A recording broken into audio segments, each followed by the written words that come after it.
जैसा कि आप सबने देखा कि 26 जनवरी पर गणतंत्र दिवस के अवसर पर जहां हमारे देश को गौरवान्वित करता था एक परेड और पूरे दुनिया में उसका मैसेज जाता था, लेकिन किसान आंदोलन के नाम पर दिल्ली में पिछले 50 दिनों से अधिक जो दिल्ली के बॉर्डर को घेर कर किसान आंदोलन के नाम पर कुछ लोग बैठे थे, उनमें से भारतीय किसान यूनियन भानु उसने अपने आप को इस आंदोलन से अलग कर लिया है। और ये इसलिए अलग किया है क्योंकि उनका ये मानना है इस आंदोलन में जो 26 जनवरी को दिल्ली में अराजकता हुई, दिल्ली पुलिस के कर्मचारियों पर हमला किया गया, दिल्ली पुलिस के कर्मियों पर अधिकारियों की पिटाई की गई और जिसके कारण से बहुत सारे पुलिसकर्मी अभी भी गंभीर अवस्था में हॉस्पिटल में भर्ती हैं। महिला पुलिस अधिकारी को भी नहीं छोड़ा गया और जिस तरह से लाल किले में घुसकर हमारे तिरंगे का अपमान किया गया और वहाँ पर एक धर्म विशेष के निशान को फहरा दिया गया, वहाँ तोड़फोड़ की गई और पूरी दिल्ली में एक अराजकता का माहौल जो बनाया गया, इसको देखते हुए पूरे देश में इसकी कड़ी निंदा हुई। इसमें भारतीय किसान यूनियन भानु ने अपने आप को इस आंदोलन से अलग कर दिया है और किसान यूनियन के जो नेता हैं वो ये बोल रहे हैं कि हम अब अपने आप को इस आंदोलन में शामिल नहीं रख रहे हैं क्योंकि ये आंदोलन दूसरा रुख अख्तियार कर गया है और कुछ लोगों ने इसको हाईजैक कर दिया है। तो ये आंदोलन का रूप दूसरा हो गया। हम तो सरकार से अपनी बात को लेकर के मनवाने के लिए आए थे और ये बात मनवाने का तरीका नहीं है। हम तरीका था शांतिपूर्वक प्रदर्शन कर रहे थे। पिछले 50 दिन से आपने देखा कि चिल्ला बॉर्डर पर मैं इस टाइम पे हूँ और चिल्ला बॉर्डर में ये बैठे थे, पुलिस सुरक्षा के लिए इनके थी, वही इसलिए कि ताकि अराजकता तो कोई ना आ जाए। लेकिन 26 जनवरी में दिल्ली के अंदर जो हुआ, उन्हीं पुलिस वालों को शिकार बनाया गया, उसी पुलिस वालों पे हमला किया गया जो इनकी पिछले 50 दिन से सुरक्षा कर रहे थे। आखिरकार ऐसा क्यों हुआ, ये सब हम शुरू से देख रहे थे कि खालिस्तानी कुछ लोगों ने इसको हाईजैक करने की कोशिश की और कम्युनिस्टों ने। मेधा पाटेकर जब इसमें शुरू में एंट्री हुई थी तो मेधा पाटेकर के आने के बाद से ही ये दिखाई दे रहा था कि ये क्यों हैं ऐसे लोग, क्योंकि इनको हमने देखा है कि सीए के विरोध के टाइम में भी मेधा पाटेकर जैसी जो ये वामपंथी विचारधारा की एक अपने आप को एक्टिविस्ट कहती है, ये जब जहाँ भी जाएंगे इस प्लेटफॉर्म पे टुकड़े टुकड़े गैंग है, ये हमेशा देश के विरुद्ध हमेशा गतिविधियों में इन्वॉल्व रहते हैं। और जब ये किसान आंदोलनों में सिंघू बॉर्डर पर, टिकरी बॉर्डर पर मंच पे आकर जब ये संबोधित कर रही थी, तभी ये शक हो रहा था कि आखिरकार इनका यहाँ क्या काम है, क्योंकि किसान से इनका कोई लेना देना नहीं है। योगेंद्र यादव का किसानों से कोई लेना देना नहीं है, लेकिन ये आए तो इन्होंने उस मंच को हाईजैक कर लिया और इसके पीछे उनकी जो सोच थी, मानसिकता थी, वो दिखाई दे रही थी। और इसलिए उन्होंने फिर क्या किया है कि इसको जो हिंसा का रूप देना था और देश को बदनाम करने के लिए जो वो कर सकते थे, उनका पहला टारगेट यही होता है। सीए के विरोध के समय भी हमने देखा कि दिल्ली पुलिस के अधिकारी और जो सिपाही हैं उनको हमला किया गया, उनके ऊपर हमला किया गया। वैसा ही बिल्कुल इस समय देखने में आया कि दिल्ली को जलाने की एक बार फिर इन कम्युनिस्टों ने कोशिश की, जो नाकाम हो गई। और इस पूरा नाकाम होने, जो ये साजिश इनकी नाकाम हुई है, इस साजिश को नाकाम करने में हम सबसे ज़्यादा जो श्रेय जाता है वो गृह मंत्रालय और जो दिल्ली पुलिस के जो सिपाही हैं, अधिकारी हैं, उनके धैर्य को जाता है, क्योंकि उन्होंने हथियार होते हुए भी अपने हथियारों का प्रयोग नहीं किया। किसानों की लाठी को सहा, खाई में कूद गए जान बचाने के लिए, उनको किस बुरी तरह पीटा गया जान बचाने के लिए, जिस तरह वो बचे, उस धैर्य को सलूट करना चाहिए। और आपको बताऊं कि ये बड़ी सूझबूझ के साथ ये इस आंदोलन को अपने जो इसमें साजिश करता थे उनको उन साजिशों को कामयाब नहीं करने दिया गया। जैसा कि हमने देखा कि शुरू में जब ये आंदोलन शुरू हुआ था उस टाइम पे कांग्रेस ने इसको हवा देने की कोशिश की और राहुल गांधी जब इटली गए थे तो इटली जाते हुए भी बोल के गए थे, गाना गाते हुए, वीर तुम डटे रहो, वीर तुम डटे रहो, और बोल के गए थे पानी की बौछार हो या कुछ भी हो। और बार बार वो कांग्रेसियों की तरफ से आग में घी डालने का काम किया जा रहा था कि ये आंदोलन किसी भी कीमत पे ख़त्म ना हो। उनको लग रहा था सरकार को घेरने का इससे बढ़िया मौका नहीं है, किसानों के नाम पर, किसानों के कंधे पर बंदूक रखकर तुम चलाओ और पुलिस को उकसाओ, पुलिस बल प्रयोग करेगी। जब पुलिस बल प्रयोग करेगी तो तुम कहना कि देखो जी मोदी तो जो है किसानों को पिटवा रहे हैं। ये उनकी साजिश का एक हिस्सा था। इस साजिश के हिस्से को नाकाम किया पुलिस बल ने, सुरक्षा तंत्र ने। और सुरक्षा तंत्र की ये बहुत बड़ी कामयाबी रही कि जो भी गुप्त गतिविधि इनके अंदर चल रही थी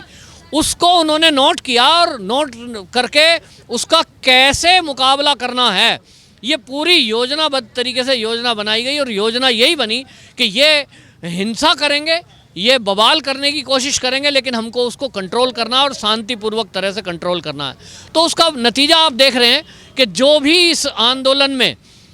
ये मंसूबे लेकर के आए थे कि हम सरकार गिरा देंगे, हम मोदी को ब्लैकमेल कर देंगे, वो अपने मंसूबों में इस समय फेल हो गए हैं। क्योंकि ये मोदी है, ये अमित शाह गृह मंत्री हैं कि वो ना तो ब्लैकमेल हो सकते हैं किसी के जरिए, ना वो अपने धैर्य को खो सकते हैं।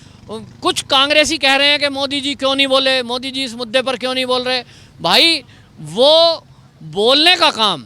राहुल गांधी ने कर तो दिया, आग में घी लगाने का काम कर रहे हैं। और मोदी और अमित शाह का काम क्या है, वो अपने योजनाबद्ध तरीके से काम को करते हैं। उसका तरीका यही है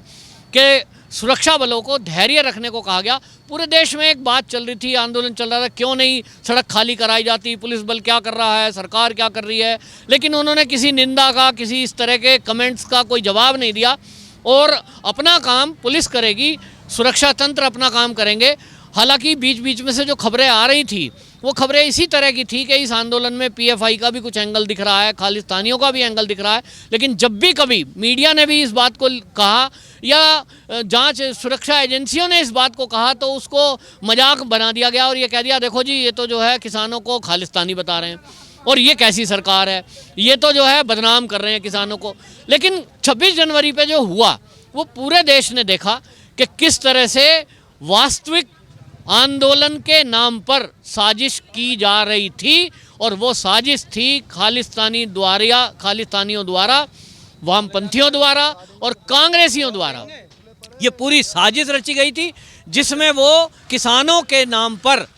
दिल्ली में अराजकता करना चाहते थे, बड़े पैमाने पर हिंसा करना चाहते थे, जिसका खुलासा करते हुए राकेश टिकैत ने भी अपनी एक वीडियो वायरल उनकी हुई है, उसमें वो बोल रहा था कि गोली चलेगी 10,000 आदमी मरेंगे। मतलब इनके मंसूबे इस तरह के थे कि यहाँ हजारों लोगों को ये मरवा देना चाहते थे, शायद पुलिस बल की गोलियों के द्वारा। लेकिन पुलिस बल भी इस बात को समझ रहा था और इसीलिए दिल्ली पुलिस ने जो धैर्य दिखाया,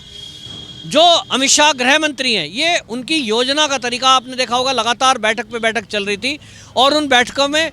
ये योजना बनाई गई कि जो भी उकसाने की कोई कार्रवाई करेगा उसमें बदले में हमें क्या करना है, धैर्य रखना है। आज उसका नतीजा हम देख रहे हैं कि नोएडा का, दिल्ली नोएडा जो बॉर्डर है, चिल्ला बॉर्डर, ये आज किसान अपने आप ही समेट रहे हैं और इसमें भारतीय किसान यूनियन भानु अपने आप को अलग कर रही है। और मैं समझता हूँ ये एक पहल हुई है 2 किसान नेताओं के द्वारा और बाकी जो आंदोलनकारी हैं ये भी अब अपने आप में घर लौटना चाहते हैं। बल्कि आपको बताऊं, सिंगू बॉर्डर पर तो बहुत सारे लोग ट्रैक्टर लेकर के घर जाना चाह रहे हैं, लेकिन वहाँ पुलिस ने उनको एक तरह से, मैं कहूँ तो उनको जाने नहीं दिया जा रहा है, क्योंकि 200 लगभग गिरफ्तारी अब तक हो चुकी है और 22 के करीब एफआईआर हुई है, जिसमें धारा 307 तक लगाई गई है। तो अब उन लोगों की तलाश पुलिस को है जिन लोगों ने उपद्रव किया, उनके वीडियो हैं, फुटेज है, उसके आधार पर पुलिस उनको खोज रही है। तो जो भी अपने आप को भी ये समझ रहा है कि हमें इस बवाल में नहीं पड़ना है, हमें खालिस्तानी आंदोलन का कोई समर्थन नहीं करना, अपनी बात को लेकर के आए थे, जिसके लिए सरकार ने 11-12 दौर की बातचीत की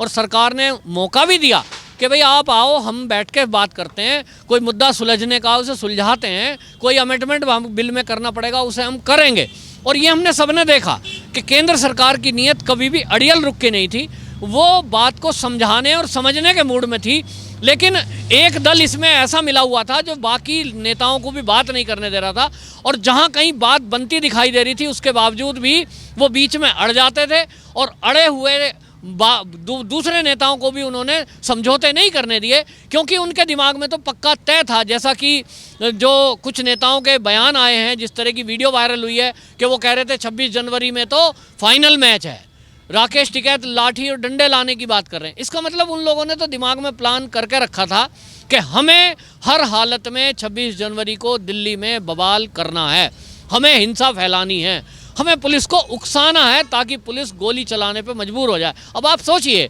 कि किसी भी आम आदमी को अगर कोई लाठी मारेगा और उसके पास रिवॉल्वर या पिस्तौल हो या बंदूक हो, तो कोई ऐसा आदमी है जो उसका इस्तेमाल नहीं करेगा। लेकिन पुलिस के पास ये सब होते हुए भी वो उसका प्रयोग नहीं कर रही है, इसका मतलब तो उनका धैर्य कितना हाई है वो कितने अनुशासित हैं ये हमें पता लगा। दूसरी तरफ जिनको पूरा जो लिबरल्स हैं, जो वामपंथी हैं और जो कांग्रेसी हैं, जिनको ये कह रहे थे बेचारे किसान, वो अन्नदाता, ठीक है उसमें अन्नदाता रियल में भी हैं, किसान रियल में भी हैं, लेकिन अब उनकी कलाई खुली। जो लोग इसको पहले दिन से योजनाबद्ध तरीके से बनाकर चल रहे थे कि दिल्ली को घेरो, दिल्ली को पूरा अंदर से हाईजैक कर लो और फिर इसमें हिंसा का